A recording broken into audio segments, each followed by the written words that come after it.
Ayon doon sa mga lumabas na mga reports, ang San Miguel Beermen daw ay ready na i-trade itong si Jeron Teng at itong kanilang mga point guards para makakuha ng bagong mga makakatulong dito sa roster nila. Dahil dito sa pagkatalo nila sa Blackwater, nanganganib yung playoff position ng SMB at parang ito na ngayon yung kinakailangan baguhin nitong San Miguel Beermen. Kaya wag na tayong magulat kung sakasakali nga na magkaroon pa ng ibang trade itong SMB. Sa ngayon, ang balita, mukhang interesado daw ang San Miguel na makuha na ang serbisyo ng point guard na si Hernandez mula dito sa Terra Firma Jeep, o di kaya naman ay itong si Felix Lemeti mula sa Rain or Shine Elasto Painters. Ang importante dito, kukuha daw ng mga bagong players ng San Miguel para makatulong dito sa kampanya nila sa Commissioner's Cup na nanganganib ngayon dahil doon sa matinding talo sa Blackwater.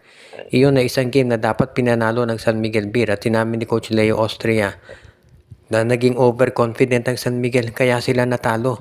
Kaya nga mukhang kinakailangan ng pagbabago dito sa roster ng SMB.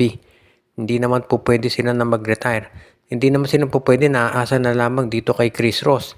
Dahil syempre 40 years old na to at wala na silang ibang point guard na magamit. Kaya nga mukhang ayon doon sa mga nasa kampo ng San Miguel, dito sila gagawa ng major move at pagbabago sa kanilang lineup. Kaya wag na tayong magtaka kung merong mga changes na mangyari sa mga susunod na araw.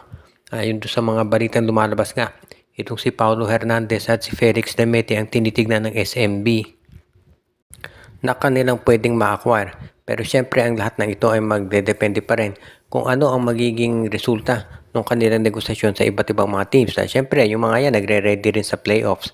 Kaya naman kinakailangan talaga na as much as possible kung meron mang pagbabago dito sa San Miguel ay gawin nila yan sa lalo't madaling panahon para masiguro na sila ay magiging ready na para dito sa matitindi pang mga laban sa mga susunod na araw.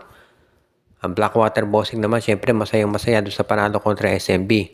Pero medyo matindi rin yung susunod nilang laban dahil kontra naman to sa Barangay Ginebra. So medyo magiging importante dito sa Blackwater yung kanilang scoring talaga, no?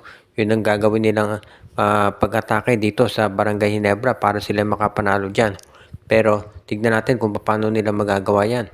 Ang isang team ngayon na sa tingin ko ay gagawa ng malaking hakbang at gumawa ng trade dito sa Blackwater ay itong TNT Tropa. Dahil ayon kay Coach Chot Reyes, meron pang mga kulang dito sa lineup nila. At malamang kunin nila yan dito sa Blackwater Bossing. Ayon doon sa balita, mukhang interesado raw itong TNT Tropa na kunin na itong si Bearfield o kaya si David mula dito sa lineup ng Blackwater. Tandaan natin, yung Blackwater na tumalo sa San Miguel, wala pa doon si Das Panopio, si RK Ilagan, no?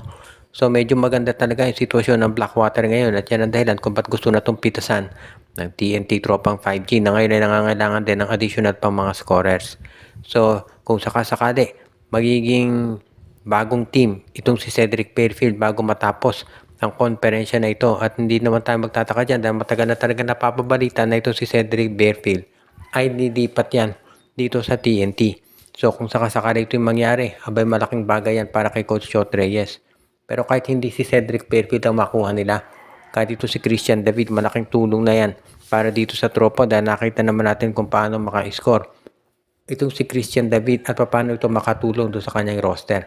Kaya na nga naman sa tingin ko magiging mas okay itong lineup ng TNT kapag nagawa na ang nabanggit na trade. Pero in fairness, marami pa raw babaguhin dito sa TNT at hindi lang dito sa Blackwater sila pwedeng kumuha ng mga players.